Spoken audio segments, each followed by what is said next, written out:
이때부터도 그랬어요. 노무현 때도 무슨 말을 해놓으면 안 지켜요. 그냥 항상 개발이 좌초되거나 안 됩니다. 지금 가덕도 거기도 어떻게 될지 몰라. 법까지 만들어서 못을 박아놨으니까 보상한다고 또 돈이 나가겠죠. 천문학적인 돈으로.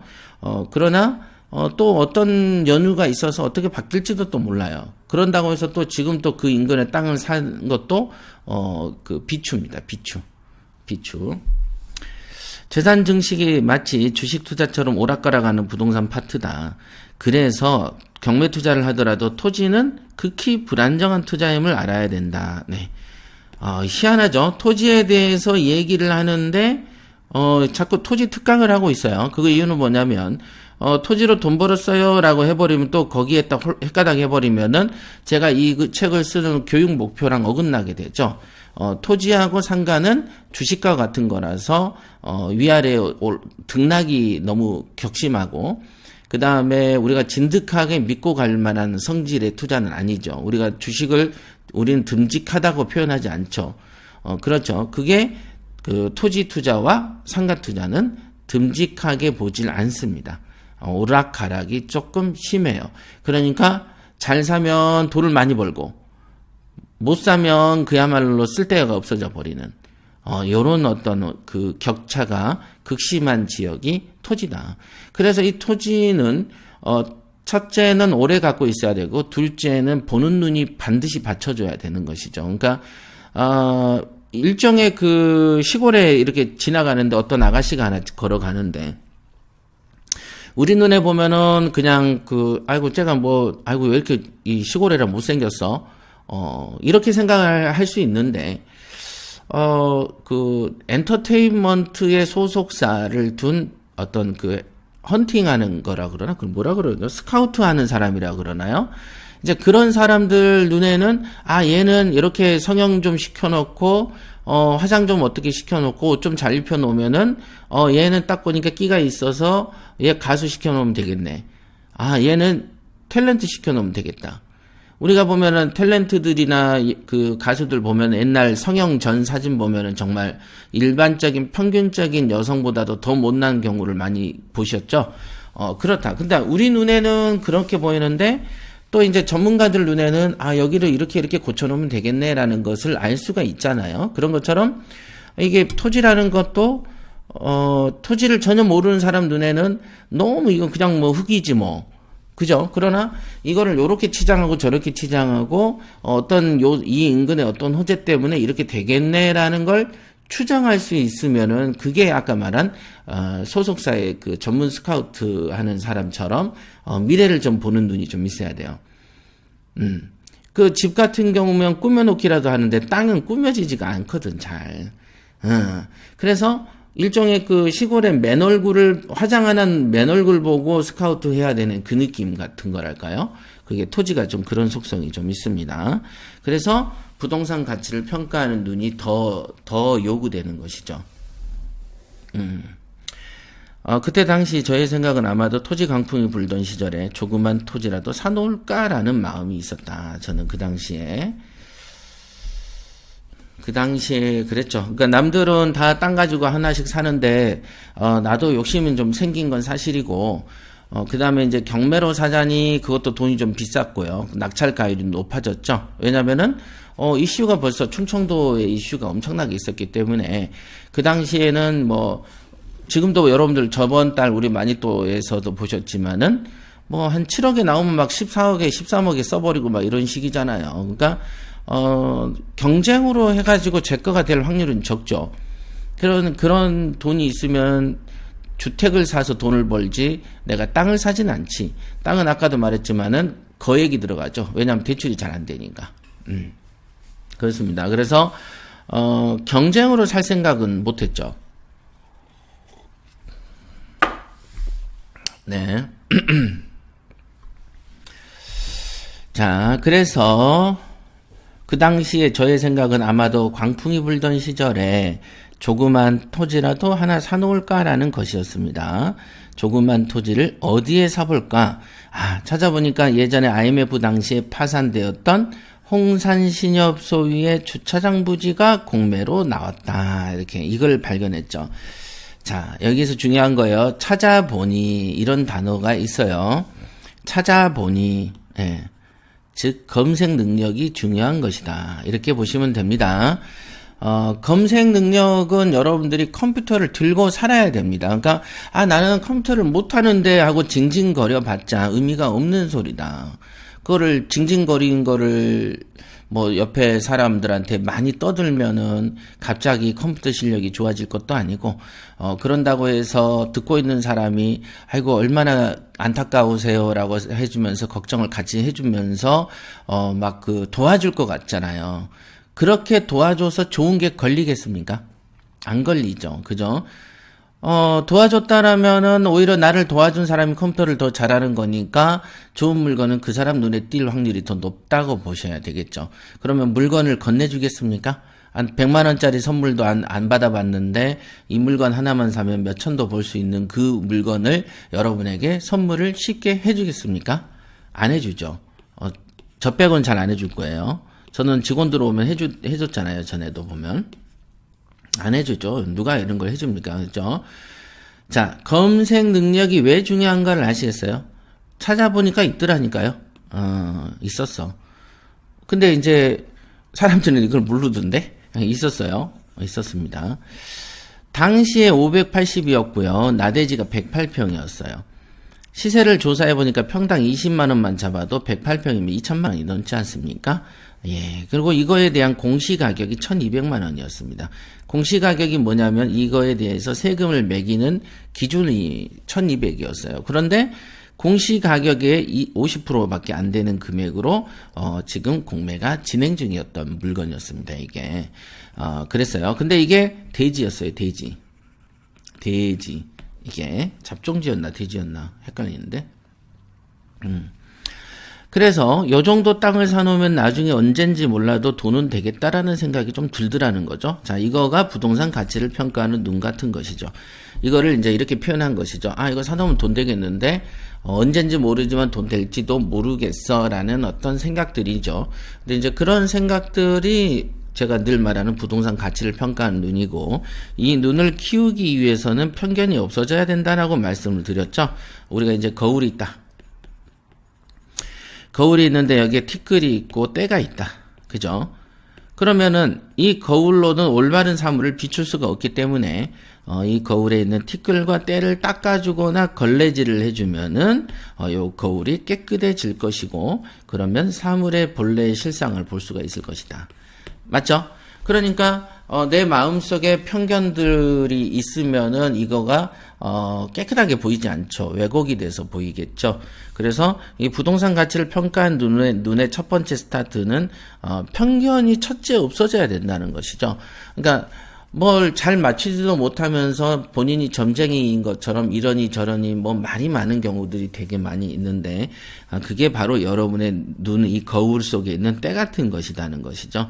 그래서 이런 마음의 때와 편견을 싹 없애다 보면은 저절로 깨끗해지는 시대가 오는데, 그거를 가지고 부동산을 평가하는 눈이라고 말하는 것이고, 이 눈을 키우기 위해서는 이제 고도의 집중력이 필요한 것이고, 고도의 집중력은 어디서 얻냐면은 검색 훈련에서 얻어진다라는 게 제가 여러분들에게 늘 말하는 스파레주에서의 어떤 집중법이죠.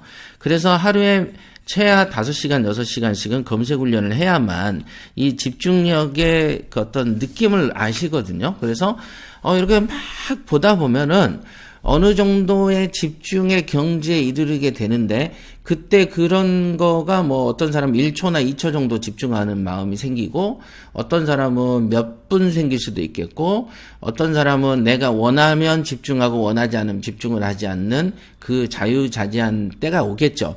자, 그런 힘을 얻으면은 이런 게 돈이 된다 안 된다는 느낌들을 받게 되는데, 그것을 이름하여 부동산 가치를 평가한 눈이라고 표현하는 것이다. 이게 다 스파레주 때 했던 말들이죠. 그러나 너무 경매를 처음 선택해서 처음 만난 입장에서 검색 훈련한다면서 이 말을 쓱 하고 지나가니까 이게 중요한 줄 모르는 것이죠. 모르더라고. 그래서 서브노트를 쓰라라고 말을 해주면 서브노트를 쓰면 되는데 안 쓰죠. 게으르니까. 자, 그래서 이 경지를 맛을 못 보는 것입니다. 그게 중요해요. 그래서 여러분들이 좋아하는 취미생활보다 10배는 더 깊이 빠져들어야 경매를 잘할 수 있습니다. 그래서 바로 다음 날 나라종금에 가서 수의계약을 했고요. 총 비용이 650 정도 들었습니다. 사실 이 땅을 살 때 늘 그렇듯이 기대 안 했고요. 늘 그렇듯이 기대 안 했습니다. 그렇듯이 기대 안 했지, 막 그냥 노심초사 기대하고 뭐 이런 적이 별로 없어요. 뭘 사서 기대를 한 적은 별로 없었던 것 같습니다. 참 이러기도 쉽지 않은 것 같아, 내가 스스로 생각을 해도요. 그런데 실제로 기대를 안 했어. 늘 그랬던 것 같아요. 뭘 요걸 해가지고 뭐 얼마를 벌면 어쩌고 저쩌고 뭐 하는데 그냥 그렇게 됐던 것 같아. 왜 그런지는 모르겠어요. 왜냐하면 욕심이 커서 그런가? 욕심이 작으면은, 예를 들면 욕심이 한 1,000만 원 정도면은 만족하는 사람이 있었다면, 한 5천 된다 그러면 미쳐버리잖아요. 근데 욕심이 한 100억, 200억인데, 뭐 5, 6천 벌고 1억 벌고 그러면은 뭐, 우리가 흔히 말하는 간에 기별도 안 가는 건데, 이것 좀 주워 먹었다고 내가 뭐 기뻐할 것도 아닌 것이고, 먹었는데 배가 안 부른다고, 포만감이 안 든다고 해서 또 뭐 기분 나쁠 일도 아닌 것이, 뭐 이런 식의 생각 같아요. 다만 현 시세보다 싸다는 것 외에는 다른 고려사항이 없었습니다. 남천리의 마을 내부에 있던 땅이어서 나중에 집이라도 지어야지라는 정도의 인식은 있었다. 이렇게. 그 당시에 이게 위치가 어떻게 됐냐면, 그 당시에 이제 어떻게 생겼냐면은, 제 기억에 의존해서요. 위에서 볼게요. 위에서 보면은 이게 길이야. 이게 길이에요. 이렇게 생겼어. 이렇게. 그 다음에 이 앞에가 이제 집들이 이렇게 있어요. 이렇게 집들이. 그 다음에 여기도 골목이 샛길이 있고 뭐 이런데. 여기는, 자동차가 지나가요. 이렇게. 그니까 8m, 두 대가 교행하긴 힘들고, 한 대 정도 다니는, 한 6m 정도나 됐을까? 8m 정도 되면은 두 대가 이렇게 아슬아슬하게 비껴가잖아요. 보통 여러분들 차가 이제, 이 차의 폭이 보면 2m 정도 안 되거든요? 대부분 이게 큰 차들이 2m 30까지 가는데, 보통 여기 사이드 미러까지 딱 하면은 보통 작은 차들이 2m 정도 하거든요. 그럼 한 4m, 5m, 6m만 돼도 두 대는 왔다 갔다 하는데 이제 길에 자신이 없죠. 동상 사람들이. 아슬아슬한 게 6m. 자, 요렇게 생겼어요. 그런데 땅이 어디냐면은 땅이 뭐 요렇게 생긴 거예요. 여기도 대문이죠. 집이와 집. 여기도. 근데 얘가 공터가 하나 있네. 공터가 있었어요. 근데 이 공터가 흙이 아니고 세멘트로 이렇게 발라져 있었어요. 요 자리가. 세멘트로. 그래가지고, 근데 여기쯤 어딘가야? 그냥 108평이 여기 어딘가야? 여기가. 여기는 길이고, 길. 그러니까 한 여기쯤 어딘가죠. 여기쯤 어딘가. 그죠? 한 여기 어딘가인데, 어딘가를 모르겠는 거야. 근데 세멘트야. 그런데 여기가 그 집을 질 수는 있어요. 왜냐하면 여기가 이제 길이 다 있으니까. 근데 이제 공터였던 거죠. 공터. 그래서 도대체 어디가 우리 땅인지 측량을 그 당시 해봤어. 측량을. 나중에 이제 산 다음에 측량을 했는데, 막 이제 빨간 점이 이렇게 찍잖아요. 측량하면. 이렇게 찍어놔. 그러면 여기가 그 스레트 집이었단 말이에요. 이게 초가집 땅인데, 초가집 지붕 위에 찍히더라고, 이게. 그래서 요거를 싹 정리하면은 욕 뒤지게 먹겠죠? 이 집을 잘라내야 되거든, 뽀개거나. 참 처음 봤어, 나도. 이게 내 땅을 침범해서 집을 지어 놓은 걸 보고, 와, 쇼킹했어요. 그 당시 이제 어렸을 때 경험이 적다 보니까 조금 쇼킹했죠. 이 사람들은 집을 지을 때 그냥 남 땅을, 그러니까 내 땅은 내 땅이고, 네 땅도 내 땅이다라는 식으로 살더라고요, 보니까. 그거를 단지 어떤 촌에 산다라는 걸로 무지를 감출 수 있을까? 어쨌든 이건 남의 땅에 지은 건 탐욕 아닌가요? 근데 나는 그런 생각을 가졌어. 근데 여기에 대해서는 깊이 생각 안 하려고 애를부터 많이 먹었죠. 왜냐면 시골 사람들이 갖는 관념이란 게 뭐냐면 내 거는 내 거고 네 것도 내 거야. 이런 게 좀 있어요. 그래서 아무런 어떤 그 부끄러움이 없습니다. 이런 거는 없어요. 서울 같으면 난리 날 일인데, 그냥 그래. 그러니까 나부터도 요걸 가지고 뭐 싸워볼 생각은 없었어요. 왜냐면은 당장에 집을 지을 것도 아니기 때문에. 나중에 어떤 생각을 했냐면, 이게 여기다가 텐트를 쳐놓고 야영을 해야 되겠다. 이 생각은 했었어요. 간혹 우리 직원들하고 데리고 와서 여기야 내가 산 땅이야. 응? 봐라. 이 마을 안에 있는데 108평이니까 엄청 넓지 않습니까? 차 대놓고 여기다 캠핑을 하려고 그랬어요. 캠핑. 그 생각을 했었어요. 그러면 이제 여기 사람들하고 인사도 할 수 있는 거고, 뭐 굳이 뭐 내 땅의 정중앙에서 이렇게 논다고 해서 요 사람들이 뭐라 할 것도 아니고, 저는 이제 일단 컨테이너 박스도 하나 갖다 놔가지고 컨테이너에서 뭐 이렇게 그 잠깐 들르는 용도로 쓸까 뭐 이런 생각도 좀 했었던 적이 있습니다. 컨테이너라든가 뭐 이동식 집 지어봐야 뭐 500만 원이 안 하니까 보통 한 300만 원이면 농가주택 비슷한 거 하나씩 갖다 놓거든요. 이제 그런 식도 이제 그 생각을 했었던 적이 있습니다. 그래서 요렇게 자 보시죠.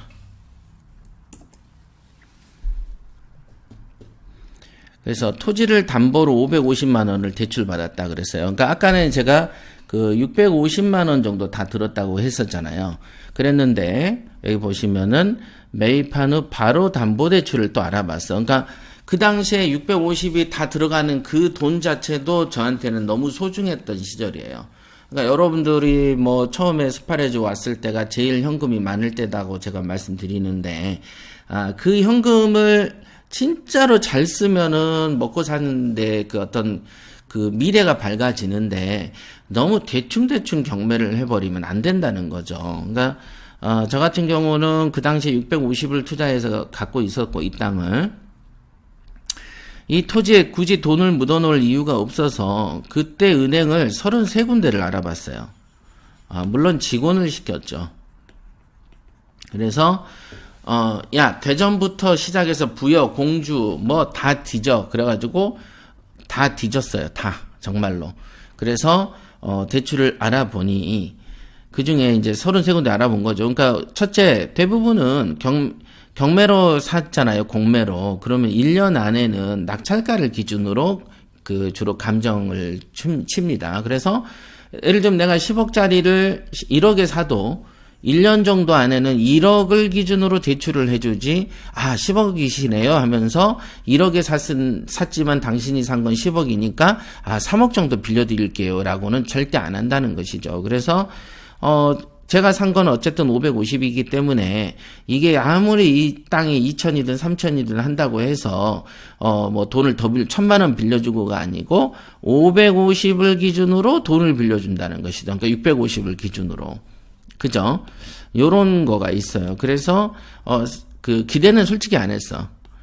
근데 우리는 항상 진인사를 해야 되고 일해독을 해야 되기 때문에 전체를 대출을 다 알아봤어요. 그랬더니 한 그 몇 군데 중에서 3군데 정도만 대출을 해준다라고 얘기를 하더라고요. 그래서 저는 이거 이렇게 작은 돈에 650만 원이라는 이 작은 돈에서도 대출이 된단 말이야? 라고 하면서 웃었던 적이 있습니다. 이게 저의 경우에 은행을 알아본다고 하면 그 일대를 다 뒤집니다. 그러다 보면 어느 한 군데 걸리는 곳도 있으니까요. 2군데 은행에서 대출이 가능하다는 통보를 받았고 한 곳은 500, 한 곳은 550까지 해준다고 했습니다. 그래서 550만 원 준다는 은행에서 대출을 받았는데 실제로 대출을 받고 나니 실제 투입금은 100만 원 정도밖에 안 됐습니다. 이렇게 이제 썼네요. 그 당시에 550을 해준다는 곳에 가서 제가 그때 그 카운터라고 해야 되나? 요쪽에 이제 그 은행원들 매대면 이쪽에서 이제 대출을 하려고 있어서 어떤 남자 과장인데 그분한테 550 해줄 거면 뭐 600만 원 주시면 안 됩니까? 해가지고 580인가를 해줬던 것 같아. 웃으면서 해줬던 것 같아. 몇십만 원 더 해줬어. 그냥 던져본 거죠. 던져봤어요. 근데 더 해줬던 기억이 납니다. 그래서 550만 원에 대한 이자가 연 7%. 지금 보세요, 여러분들. 지금 3%, 4% 할 때 이자 쓰는 입장에서 보면 저는 7%, 8%, 6%가 보통이었어요. 옛날에 아파트도 5점 몇 이랬습니다. 그러니까 전에 아파트 제가 할 때는 5점 몇 %였고 대출 비율은 통상 50%를 잘 안 넘었습니다. 그게 이명박 정권 때부터 저금리 시대가 가면서 80%, 90% 되고 3%, 4%가 된 거예요. 그러니까 2008년부터 18년, 21년이니까 거의 한 13년, 14년 동안이 경매 전성시대였다고 보시면 되죠. 남의 돈을 싸게 이용해서 부자 될 수 있는 기회가 13, 14년이 또 왔었다는 거죠. 여러분들은 다소 늦어서 땅을 치고 원망할 것 같은데 그래도 예전보다는 지금이 낫다. 예전에는 7%씩 됐다. 그 다음에 아파트도 50밖에 안 됐어요. 그래도 해서 돈 벌었어요. 돈 됩니다. 자, 1년 이자는 총 합쳐서 40이 안 됐고요. 왜냐하면 7%니까 550에 7%라고 보면 7535, 7535니까 38만 원이네요. 그죠? 그럴 정도 하잖아요. 그러니까 뭐 1년 이자가 총 40밖에 안 됐고 한 달에 한 3만 원 나가는 거니까 그리 부담도 아니었다. 이렇게 이제 얘기를 했습니다. 그러니까 원래는 650 기준으로의 낙찰이 500 얼마였죠? 그 기준으로 이제 취득세랑 다 집어넣으니까 650 들어갔다 그랬죠? 당시 가격이 580이었다고 써있네요. 네. 그래서 이 당시에는 왜 이렇게 돈을 대출을 많이 해줬냐 이렇게 보시면은 공시 가격이 1200이었고 시세는 2500이 넘었습니다. 한 3000 정도 됐던 걸로 기억을 합니다. 그런 거를 500 얼마에 샀으니 당연히 그 50에 580에 50%만 해서 한 300만 원만 빌려줘라고는 안 했겠죠. 왜냐하면 이런 땅에다가는 뭐 600만 원, 700만 원 빌려줘도 돈 뛸 일은 없잖아요. 그래서 조금 많이 해줬던 것 같아요. 요게. 그래서 자, 이런 행동이 매우 중요합니다. 이렇게 썼어요. 일반 투자자들은 워낙에 대출에 겁을 먹다 보니까 투자 원금을 회수하는 게 소극적이다. 자기 보유 금액이 어마어마하게 많은 것도 아니라면 꾸준한 투자를 통해서 부를 일구기 위해서는 반드시 융자를 활용해야 될 것이다. 본건의 경우에는 처음부터 대출로 회수해버릴 생각을 하고 투자한 물건이었고요. 생각해 봅시다. 650이면은 일반 직장인들에게 매우 작은 돈이고 모으라고 하면 큰 돈이지만 하룻밤 술자리 가격으로 몇백씩 쓰는 직장인에게는 큰 돈도 아니다. 이런 작은 돈으로 땅을 살 수도 있다. 이렇게 참 잘 샀어요. 잘 샀어. 왜 이렇게 힘들지? 벌써 1시간 했습니다. 자, 힘드대요. 말을 많이 하니까. 통장에 넣어봤자 큰 도움도 되지 않겠지요. 이 글을 읽는 분들 중 수백만 원을 가지고 있는 사람이더라도 절대 쉽게 포기하지 말고 적극적으로 투자처를 찾아볼 걸 충고한다. 이렇게 했어요. 그러니까 난 돈 몇백밖에 없는데 에이 뭐 아파트는 포기해야 되고 코인이나 사야지 이렇게 생각하실 수도 있습니다만은 그래도 이게 마지막 미천이라면 부동산 사시는 게 좋다. 하다못해 뭐라도 뭐 썩은 땅이라도 하나 사놓는 게 좋지. 이제 물론 코인으로 돈 버는 사람도 있긴 있습니다만은 날리는 사람도 더 압도적으로 있죠. 그러니까 뭐든 이건 선택입니다만은 저 같으면은 부동산을 산다 이렇게 볼 수 있겠습니다. 왜 하필 부여냐? 아마도 머리가 잘 도는 사람은 왜 하필 부여에 샀는가에 대한 의문을 표시할 거고 행정수도 유행을 따라서 토지를 구입할 생각을 했다면 대전이나 공주에 사지 그게 정상인데 왜 부여냐. 자, 만약에 핵폭탄이 떨어지면 그 자리에 구멍이 납니까? 그 옆에도 터집니까? 당연히 옆에도 터지죠. 이런 걸 뭐라 그러나 핵폭풍이라고 그러잖아요. 핵폭풍. 핵이 터지면은 갑자기 바람이 휙 불면서 옆에 있는 그 수십 킬로 내의 건물들을 막 날려버리는 거 보셨죠? 그걸 핵폭풍이라고 그런다. 그래서 공주 청양, 영기, 대전에서 하는 것보다는 부여를 겨냥했다. 예. 원래 이번에도 LH 사건에서도 많이 보셨습니다만은 이 자리가 수용된다 그러면 수용되는 그 근처의 땅이 더 가격이 오르죠. 제가 말씀드렸잖아요. 우리 집도 용인에 땅이 있었는데 그게 하필이면 수용이 돼 버렸어요. 수용이 되다 보니까 가격이 100만 원, 200만 원에 그 수용이 돼 버렸지만 그 수용이 안 된 부분의 인근에는 상업지역이 돼서 지금 4천씩 한다 이거죠. 그러니까 수용이 안 됐다라고 보면은 떼돈을 벌었겠죠. 그러니까 어디가 개발되고 보상받는다 그러면 그 옆에를 사는 것도 굉장히 그 고수들이 하는 거죠. 그러니까 돈을 한 20억 정도 투자한다고 하면은 수용되는 땅에 한 10억, 수용 안 되고 옆에 비껴나면서 미래성이 있는데 20억, 뭐 이렇게 해놓을 수 있겠죠. 그러나, 그 수용이라는 거가 지금처럼 뭐 LH 공사처럼 그 일대가 너무 넓은 범위가 수용된다 그러면은 그 넓은 범위 안에서 많은 것을 행할 수 있기 때문에 그 넓은 범위가 수용되는 그 옆에 인근의 사본들 여기는 잘 오르지 않을 가능성도 있게 되는 거죠. 왜냐하면 그 넓은 범위를 수용해서 안에서 아파트 짓고 상가 짓고 별거 다 해버리면 여기는 이제 그늘진 장소가 돼버린다는 거죠. 그러니까 아마도 이 광명이나 이런 데서 넓은 땅을 수용했기 때문에 그 옆을 사지 않는 것이 더 합리적이었을 것이다. 이 범위 자체가 넓으니까. 자, 경쟁이 심한 곳에서 놀 이유가 없다. 경쟁이 한가한 곳일수록 이거를 이제 경쟁이 심한 거를 레드오션이라고 하죠. 레드오션이고 한가한 곳을 블루오션이라 한다. 그래서 뭔가 좀 드문드문한 곳에 기회가 좀 있게 마련이죠. 그러니까 막 미어 터지는데 가가지고 뭐 경쟁 20대 1, 30대 1 있는데 가봤자 먹을 것이 별로 없어요.